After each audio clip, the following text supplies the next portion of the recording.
Kur jemi te lideri, LSDM-ja dukej ndryshe me liderin Zoran Zaev. Ndryshe 180 shkollë nga Filipçja. Si ti ke kalu të dy, më vonë jetë duke përjetu të dy liderat. Cila është ajo që ti e quan si dallim? Njerëz të ndryshëm me ambicie të ndryshme. Një prej problemeve i liderit aktual Venko Filip që është se në fakt kishte një farë hije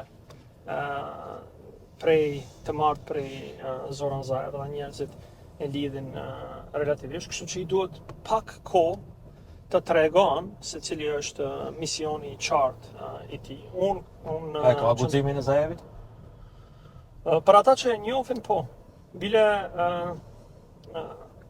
për shkak se në jetën e tij private edhe profesionale ai është kirurg, edhe është neurokirurg.